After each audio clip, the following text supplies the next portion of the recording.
Hello and welcome to your Business Fundamentals training. The 7 deadly cash flow sins. Could they be killing your business? If you have ever asked yourself, where is all the cash? Then this free training event is for you. This is a how-to guide. This is a way to diagnose what you are doing in your business. I'm going to show you how to score where you're at with every sin. This is going beyond numbers 101 to actually give you the support you need to build your dream business and life. Hi, I'm Kay. I'm the owner of Up and Away Bookkeeping Software Consulting. Up and Away will help you if you want to do your own bookkeeping but don't know where to start.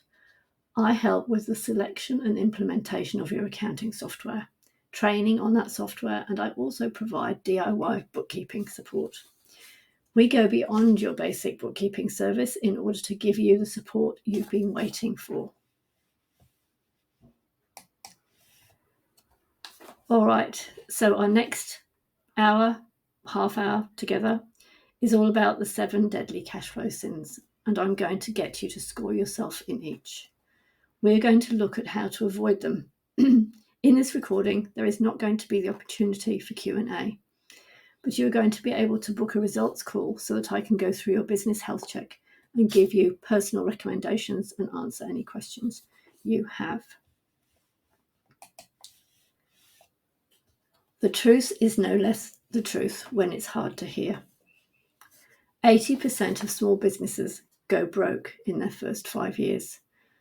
Many entrepreneurs will never earn as much as they could do in a job. And if your books are not right up to date, if you're not investigating your numbers monthly, these are your top 2 priorities right now.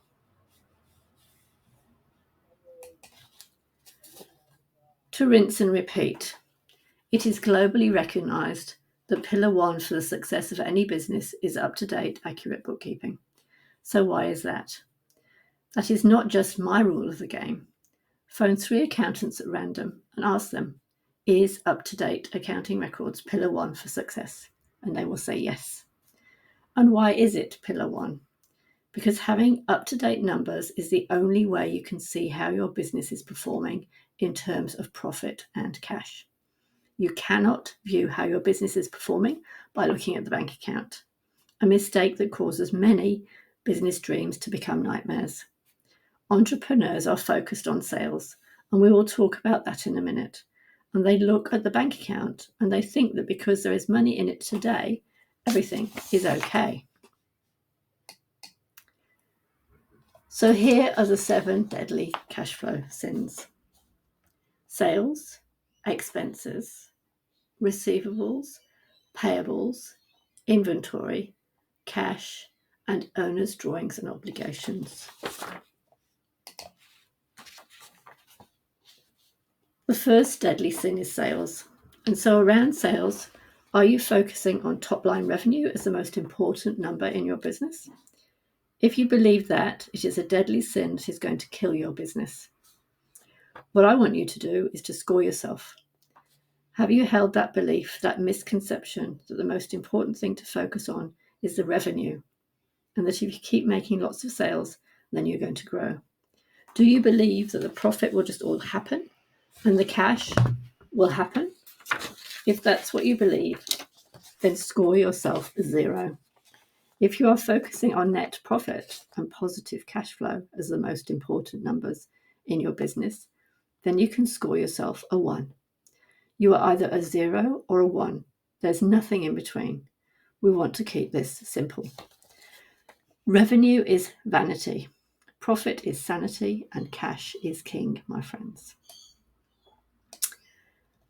The next deadly sin is expenses. Are you thoroughly looking at your expenses each month to capture redundant subscriptions, reduce and amalgamate costs, and monitor expenses as a percentage of revenue based on your industry benchmarks? If yes, score yourself a 1. No, score 0.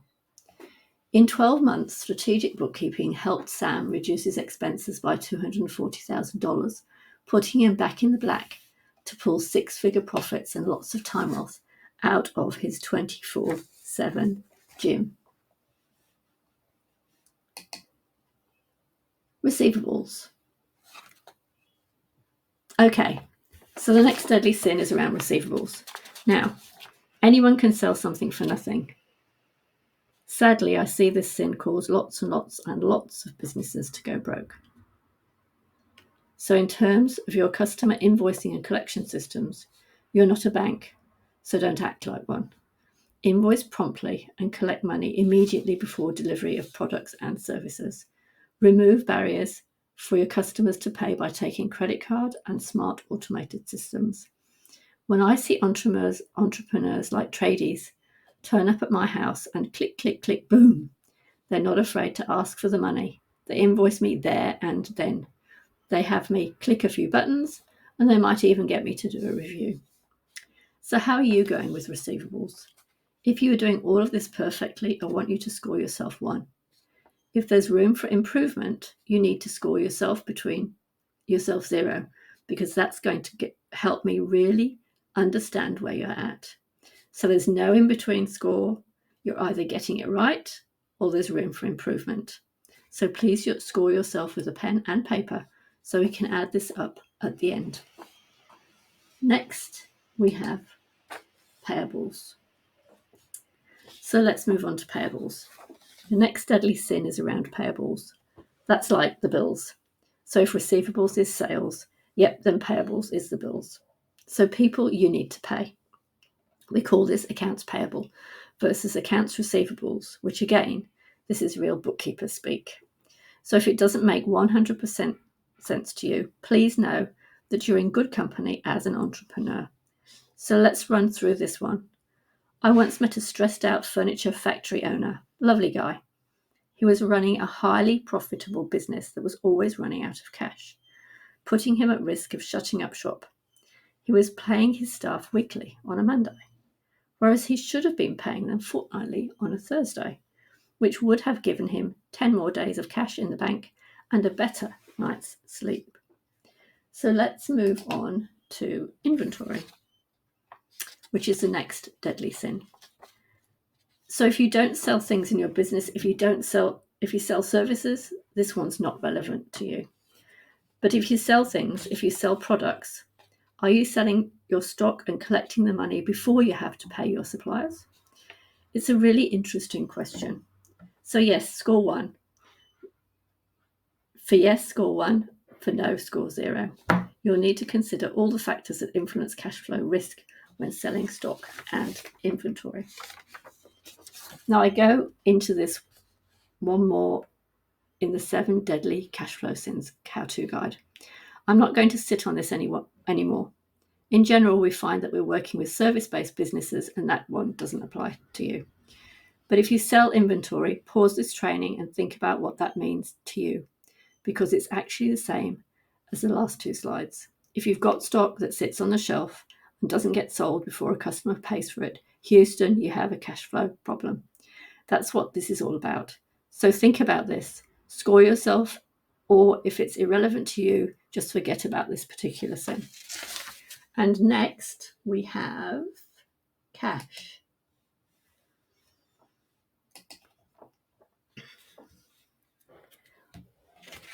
So at the beginning of this training series, I talked about the running your business on the bank account. And so we're diving a little more into this. So the deadly sin around cash, it relates to the sin of running your business on the cash in the bank. It's a big no-no. And I'm going to explain it with a bit of a real life story. So some time ago, I met 2 lovely business partners. Let's call them Drew and Andy. They'd been in business for a couple of years and neglected the books and some obligations along the way, which were catching up with them. They'd always had cash left in the bank account, so they presumed things must be okay. That said, Drew had a gut feeling that under the hood things might be breaking down, and he was right. I brought the books up to date, and unfortunately their tax obligations and superannuation total more than $100,000. Their business had been turning a loss, and the money in the bank had fooled them into believing they were profitable. Now, once again, I don't expect you to understand everything about this. So what I'm going to say is trust me now and believe me later. If you are looking at your bank account to try and see how your business is performing in terms of profit and cash, rather than looking at your financial statements, which is your profit and loss and your balance sheet, that is a sin.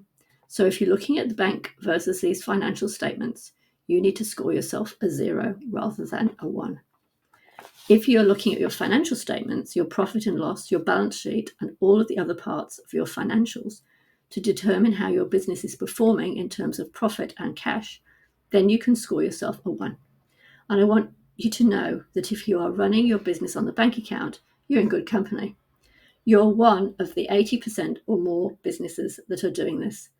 And what do we know about 80% or more businesses? They shut up shop within 5 years. And even more of them will never earn more than they could do in a good job. And their business dream becomes a nightmare. So that's cash in the bank, or I should say cash, as I said, a deadly sin. So I think we're on to the last one, owner's drawings and obligations. All right, so let's look at this deadly sin. So many entrepreneurs are taking a drawing rather than putting themselves through the payroll, which is sometimes necessary depending on the structure you trade through. So are you ensuring that the money drawn out of the business monthly does not exceed your profit, minus money you need to reserve for your obligations that don't appear on your profit and loss statement, like loan repayments and employee entitlements? Now, this is pretty much strategic bookkeeping stuff. So if it doesn't make sense, that's okay. I recommend that you keep honing the craft that you're honing, and then you build the winning team around you, because that's how you're going to win the game. So what I will tell you is that, for example, when I run my business as a sole trader and I take a drawing, that money doesn't appear on the profit and loss. So I cannot see how it affects the net profit unless I understand how to go and look at the balance sheet, which is how I can look at what I've drawn out in order to make sure it doesn't exceed the net profit and to make sure that there is enough for other loan repayments on my car and so on. So yet again, this is one way you could talk to me and get more information in that results call. So I need you to score yourself a 1 or a 0. So if you're doing this perfectly, score yourself a 1. If you're like, holy cow, I don't really know what you're talking about, or I definitely don't check that, then score yourself a 0. That's going to help me. It's going to help you. And now, how did you go? So now we've come to the end of the actual deadly sins. Let's take stock of where we are and think about your score. So you've looked at all the sins, you've got a bit of information. I've made you aware that you are not meant to or don't need to fully understand everything, because there can be, for entrepreneurs or for anyone, a bit of shame around, I don't quite get this stuff. And this is accounting. And so you're not going to get it in 2 seconds. But as an entrepreneur, as a business owner, absolutely you need to know and use your numbers. So how did you go? How did you score? So how did you score in each area? What action do you need to take? And how can we help? So in terms of scoring, if you know that you scored a 0 in each area, you know there's room for improvement. Well, what does room for improvement mean? Well, room for improvement really means that there's room to optimize your profit, your cash, and then your time wealth. I like to say that time wealth is the privilege that comes after we make sure that the business can breathe, and oxygen for your business is profit and cash. So in terms of how you're going to optimize that profit and cash, well, you need these up-to-date, accurate numbers. That's numbers 101. So that's your first job if your books are behind. You need to slowly but surely just learn a bit more every day, every month about your numbers. Then there is a magic that will happen over time. The next thing is that you need to be able to read the numbers properly. So that's what we call numbers strategy. It's a real management accounting piece. But then in terms of optimizing that profit and cash, well, there is a formula for working out, which I talked about in the 7 deadly cash flow sins, for working out for your industry what you should be aiming for in terms of gross profit, net profit, and other key expenses. So once you know what you should be aiming for, then you know what optimal is. So there's actually a formula to work out what optimal profit for your industry looks like and what optimal cash flow for your industry looks like. So we do that and we get clear on that, and we've got the targets. And then what you absolutely need to do, non-negotiable, is sit down on a monthly basis and be held accountable to looking at those numbers, going, right, here's the actual results in terms of revenue, gross profit, net profit.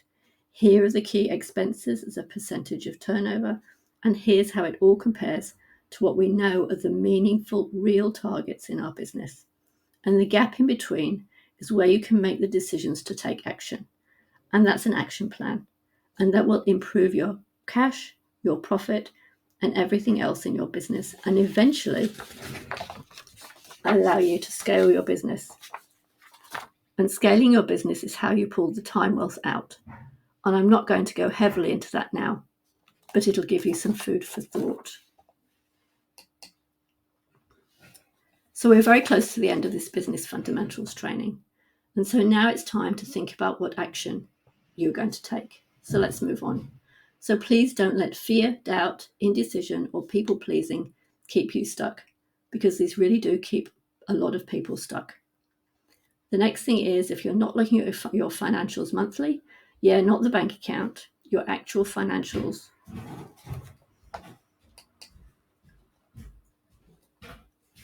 Once your books are up to date, that's your second job.